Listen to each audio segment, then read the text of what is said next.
Fish is a lot of things. It's a chill fishing game, akin to that of Animal Crossing and Stardew Valley. It's a fun exploration game with tons of different fishing rods to purchase. And it's a collectathon with a bunch of different fish to catch. Even though it's only been out for a little over a month, Fish is genuinely one of the most relaxing, soothing, and popular games I've played on Roblox in a long time. Because let's be honest with ourselves, sometimes all I as a gamer want to do is kick back, put on some lo-fi hip-hop beats to relax and study to, and fish. But one thing Fish is not is an RNG game. And that's what this video is about. Why is that? What makes Fish different from any other slop game on Roblox? Well, let's find out. Fish is a really simple concept. All you have to do is sit around and fish. Now, fishing mechanics in video games are typically set aside for side content and side content only. You can fish in Animal Crossing, sure, but that's only a small fraction of what the game has to offer. Has that stopped people from obsessing on catching every single fish in the entire game?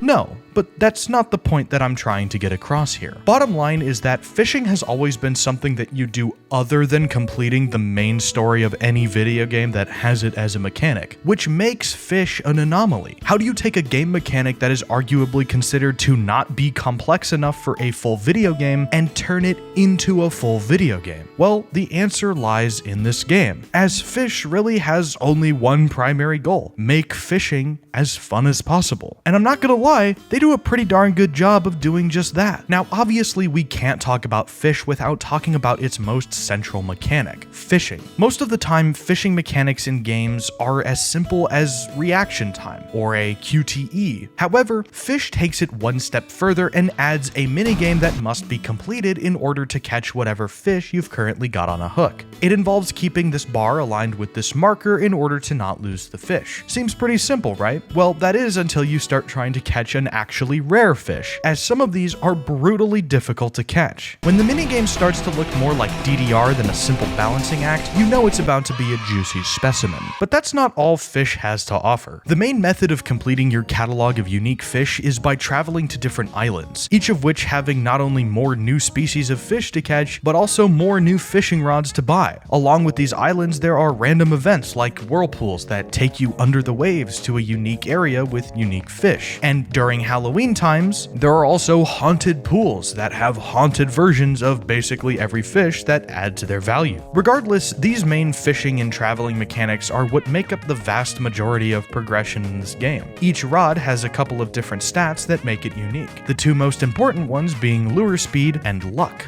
Most of the rods in the game trade one for the other. Lure speed controls how fast you get a fish on, while luck controls how likely it is for you to find a rare fish. Rods like the Rapid Rod have a whopping 72% bonus to lure speed, which means you're catching fish way faster than basically every other rod. However, in exchange for that speed, you're hit with minus 20% luck, which means that while you'll be catching fish more quickly, sure, those fish are going to be of much lower quality. This adds dynamic gameplay to Fish, as you're always swapping between rods in order to accomplish certain tasks. Regardless of what rod you pick, however, every rod can use a wide variety of different bait. This increases the base stats of the rod you're using while you have said bait equipped. However, good bait is hard to come by, with the only real methods of obtaining it being buying a bait crate, which contains a random assortment of different bait types, or by catching a bait crate with your fishing rod. While options like buying the magnet rod are a good way to farm bait crates if you really need to, I personally haven't found bait to be a super important mechanic. Then again, I'm not level 100. There are also special rods that you can only obtain from quests. For example, the magma rod is obtained by completing the Orcs quest. This rod has a unique ability that allows the user to fish inside of active volcanoes, which all have unique fish to catch. The trade-off being that it has a staggering minus 70% penalty to lure speed, so you're gonna be sitting there for quite a while. There are a couple of really cool touches in Fish too. One is that the little exclamation point that flies above your character's head is actually entirely server side, which means that everyone near you can see that you just got a fish on. And it's like, of course everyone should be able to see that. That's how fishing works. Or the fact that you can walk around and hold the coolest catch you have in your hands for all to see, which starts off as a cool way to show off your collection, but becomes downright ridiculous when someone holds an entire swordfish above their head like it's nothing. Breaking news.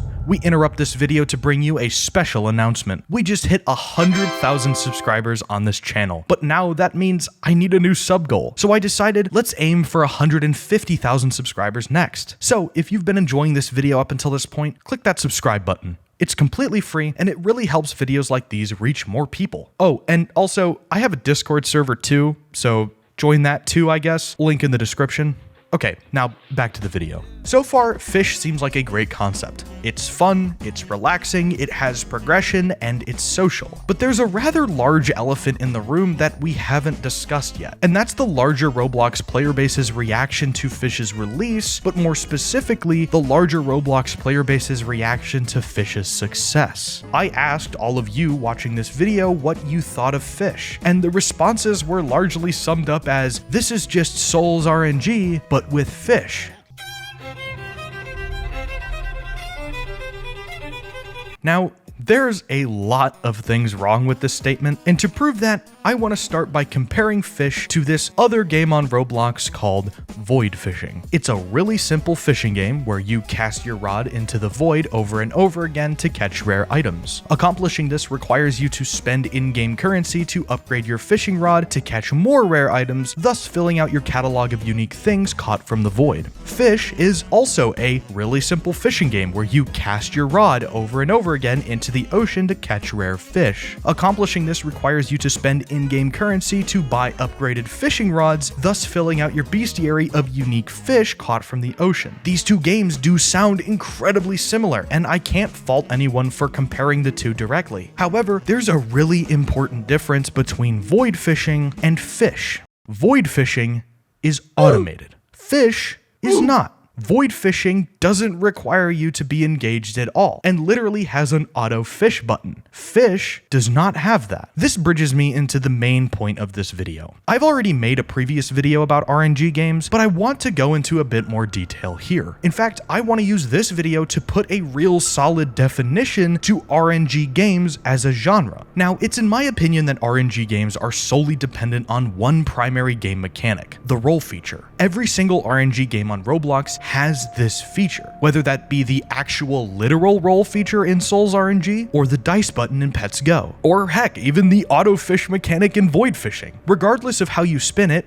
and I do mean literally spin it, the roll function defines an RNG game, which is why I just put void fishing in that camp and not Fish. People have misconstrued this an insane amount online. We're at a point now where just the existence of random chance occurring in a game makes people go, oh, ew, that's a slop RNG game. Why would I want to waste my time with such filth? What am I?